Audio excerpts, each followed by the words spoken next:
हर हर महादेव सभी को। सोमवार के व्रत को लेकर मान्यता है कि इस व्रत को करने से भगवान शिव अपने भक्तों की मुराद जल्दी पूरी करते हैं। सोमवार का दिन भगवान शिव को समर्पित होता है, इसीलिए इस दिन भगवान शिव की पूजा और व्रत करने का महत्व और ज़्यादा बढ़ जाता है।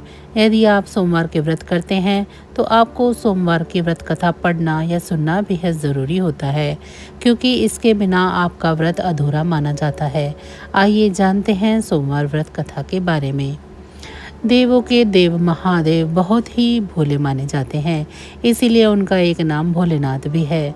पौराणिक मान्यता अनुसार भगवान शंकर को प्रसन्न करने के लिए किसी भी तरह के खास विशेष पूजन की आवश्यकता नहीं होती है, क्योंकि कहा जाता है कि वह तो भोले हैं और भक्त के मन से की गई क्षणिक मात्र की भक्ति से भी वो प्रसन्न हो जाते हैं।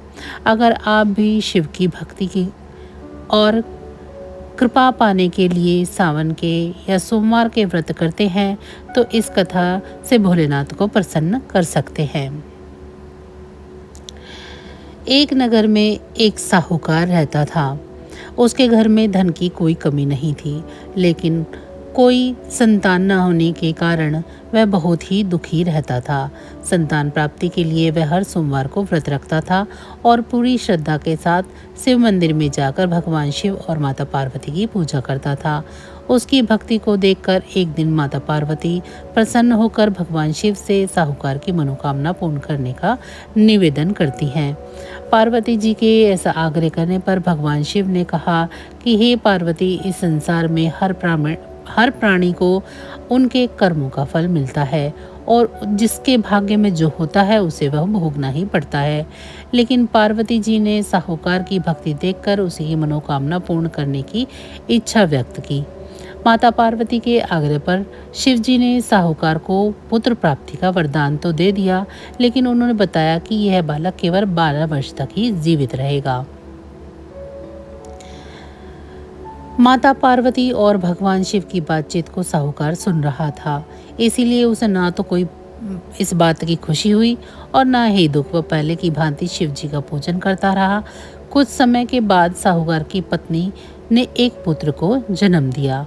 जब वह बालक 11 वर्ष का हुआ तो उसे पढ़ने के लिए काशी भेज दिया गया।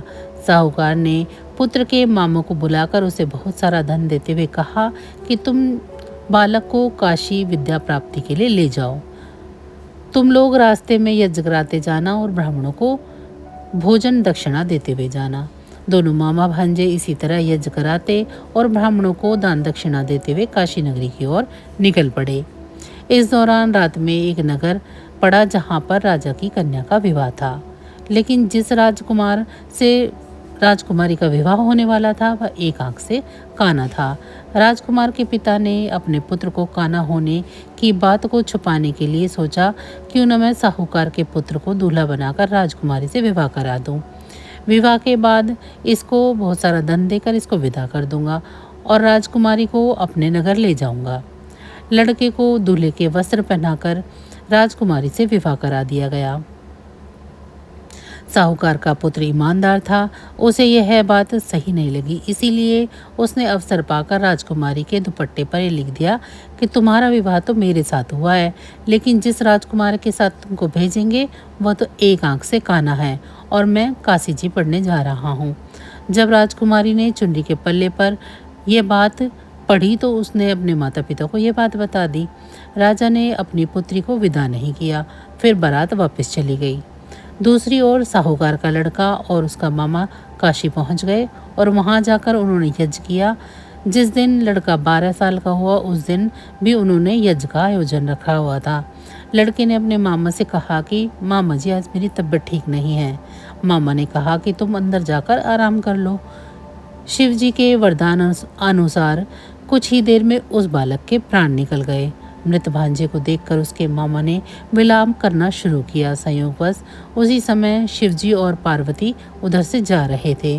पार्वती माता ने भोलेनाथ से कहा, स्वामी, मुझे इसके रोने का स्वर सहन नहीं हो पा रहा है, आप इस व्यक्ति के कष्ट को दूर करें। तब शिवजी ने मृत बालक के समीप जाकर देखा तो वे बोले कि यह तो उसी साहूकार का पुत्र है जिसे मैंने 12 वर्ष की आयु का वरदान दिया था। अब इसकी आयु पूरी हो चुकी है। लेकिन मात्र भाव से विभोर माता पार्वती ने कहा कि हे महादेव, आप इस बालक को और आयु दो, अन्यथा इसके वियोग में इसके माता पिता भी तड़प तड़प कर मर जाएंगे। माता पार्वती के पुनः आग्रह करने पर भगवान शिव ने उस लड़के को जीवित होने का वरदान दे दिया। शिव जी की कृपा से वह लड़का जीवित हो गया। शिक्षा पूरी करके लड़का मामा के साथ अपने नगर की ओर वापस चल दिया। दोनों चलते हुए उसी नगरी में पहुंचे जहां उस लड़के का विवाह हुआ था। उस नगर में उन्होंने यज्ञ का आयोजन किया।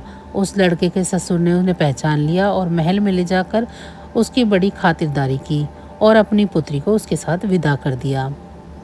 इधर साहूकार और उसकी पत्नी भूखे प्यासे रहकर बेटे की प्रतीक्षा कर रहे थे। उन्होंने प्रण कर रखा था कि यदि उन्हें अपने बेटे की मृत्यु का समाचार मिला तो वह भी अपने प्राण त्याग देंगे। परंतु अपने बेटे को जीवित देखकर वे बेहद ही प्रसन्न हुए।